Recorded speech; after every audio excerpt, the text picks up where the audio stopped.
Oi, gente. Estamos chegando ao final, hein? 25ª semana, só falta um. E interessante que o tema dessa semana é um tema tão difícil. Parece estranho, né?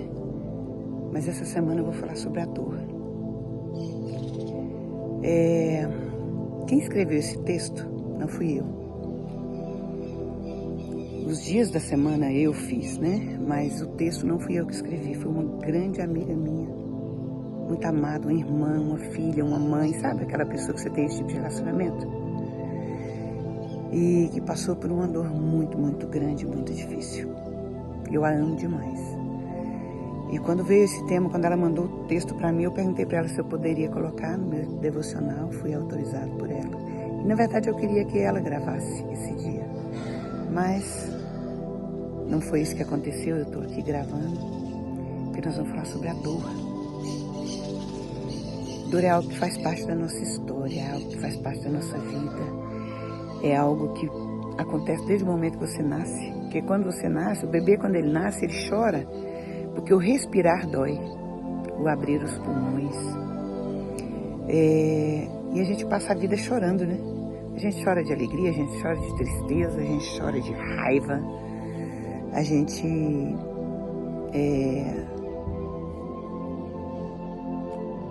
é algo natural, não tem como falar de forma diferente. A dor é algo natural, a gente não gostaria de passar pela dor. E muitas vezes a gente liga sentir dor a não ter vida com Deus, ou Deus está longe. Normalmente, principalmente quem não conhece, não tem um relacionamento bom com Deus, quando passa por alguma dificuldade, alguma dor, ele fala: onde Deus está? Que não viu isso? Por que Deus permitiu isso? Né? Tem um filme, A Cabana, que nem todo mundo tem assim muita condição de assistir, que ele é um pouco difícil, algumas pessoas questionam ele, né? Um filme cristão, inclusive. Ele tem princípios totalmente cristãos e é maravilhoso. E ele trata a dor de uma forma, a dor muito profunda, de uma forma muito inteligente. Eu acho que a arte, ela é usada demais, assim, né? Era o livro e foi feito, né? Tem o livro e foi feito o vídeo, o filme, e eu gosto muito dele.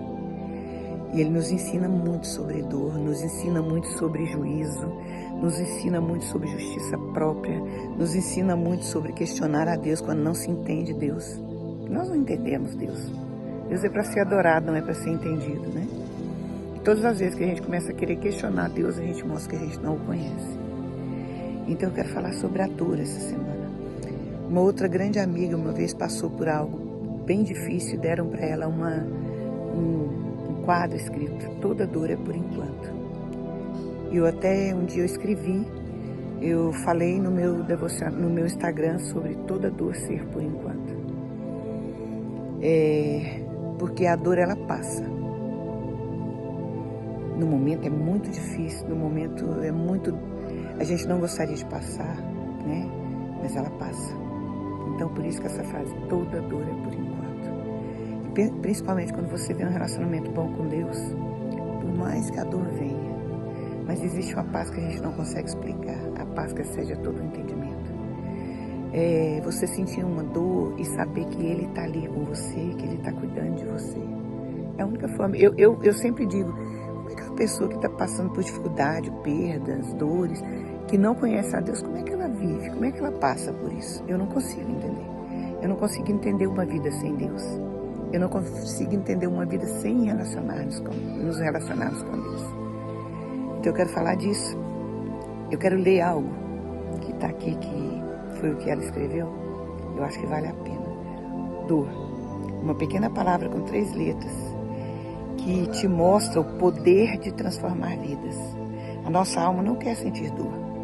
Achamos que a tranquilidade nos provará o agir de Deus. Porém, Deus muitas vezes irá agir através da dor para nos levar mais alto. Infelizmente, às vezes a gente precisa passar por isso para se aproximar mais do Senhor, né? O ideal seria que não tivéssemos que passar, né? Mas tem coisa que a gente fala assim, olha, não se entende. Sabe aquela coisa de eu vou chegar no céu, eu quero fazer um monte de pergunta para Deus, coisa que a gente fala parecendo criança? Essa é uma das coisas. Eu sei de algumas histórias que dá vontade de chegar no céu e falar, Senhor, por que aconteceu? Só que quando a gente vai diante dele não vai ter pergunta, né? Porque todas as respostas estão ali expostas. E ela continua dizendo assim, quando o Senhor pediu Isaac, Abraão tinha esperança de ser pai de multidões, porque Deus tinha falado com ele. Ao entregar seu filho, ele entrega toda a sua esperança, seus sonhos, seu futuro. É confiar, né? Ele abriu mão de Isaac para não abrir mão da presença. Você consegue perceber a profundidade dessa frase? Quando Abraão entrega Isaac, ele estava dizendo, Senhor, o Senhor me prometeu o filho, o Senhor me deu um filho, é a maior alegria que eu tenho. Mas entre ele e o Senhor, a tua presença, eu fico com a sua presença.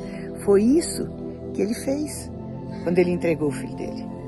Né? E é difícil entender isso. O lugar mais seguro para Isaac é no altar, porque foi onde Deus pediu para colocá-lo. Se eu retenho, ele vira um Deus em minha vida. E Deus não divide a glória dele com ninguém.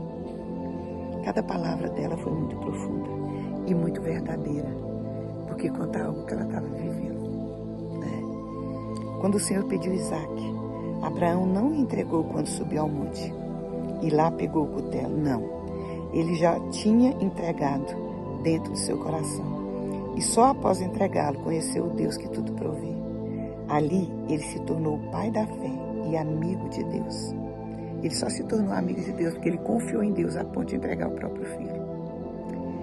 Mas quando a gente pensa na entrega de Isaac, a gente vê que, primeira coisa, quando Deus pede Isaac para nós, o nosso coração é revelado. Quem é o seu Isaac? Qual é o seu Isaac? Deus pode pedir? A pergunta que eu estou fazendo para você, eu estou fazendo para mim. Será qual é o meu Isaac? Será que Deus pode me pedir o meu Isaac? Eu não sei te dizer. As provações são para que nós sejamos aprovados, né?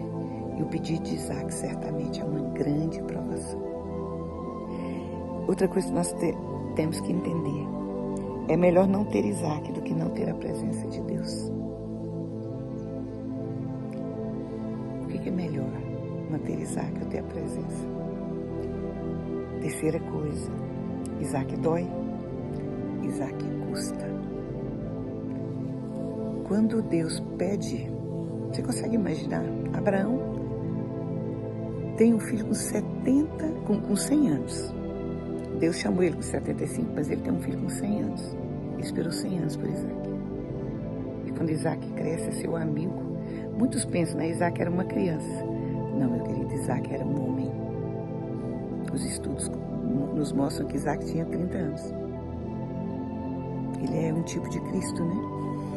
Então, não só Abraão entregou seu filho, mas Isaac entregou a própria vida. Então, quando Deus pede Isaac, para Abraão chama ele e fala, filho, vamos ali. Caminha 3 dias.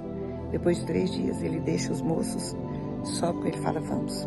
Chega lá, Isaac pergunta, pai, eu estou vendo a lenha e o cutelo, cadê o cordeiro? Qual a resposta de alguém que conhece a Deus?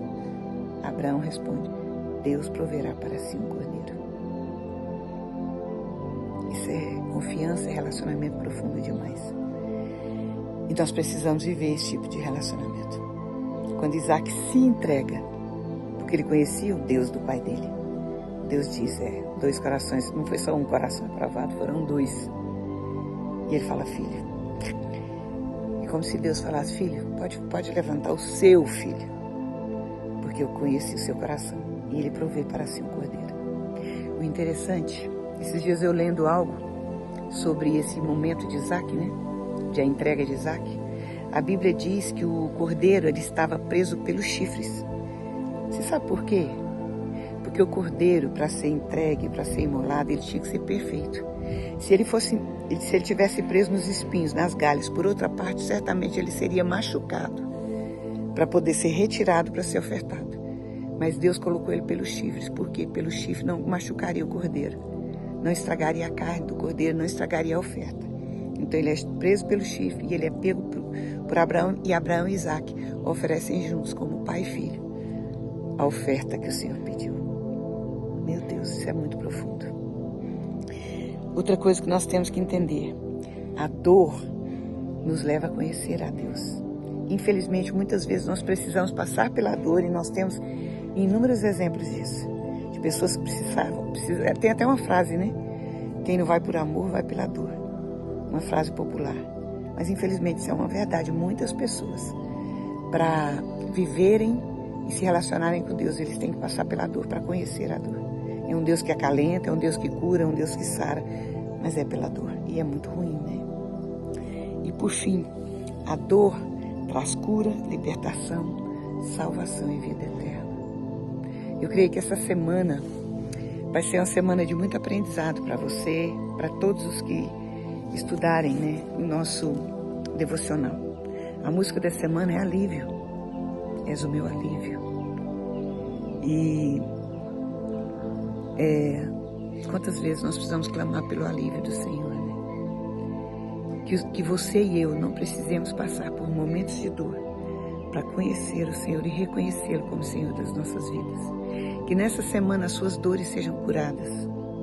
Que nessa semana você seja restaurado.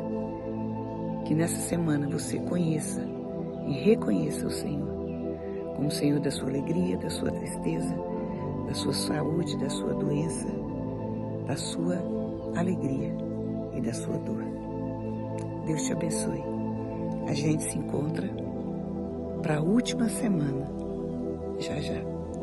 Obrigado por caminhar comigo todos esses meses, foram 6 meses, né? Está completando 6 meses. Que tenha sido realmente um aprendizado na sua vida. Deus te abençoe.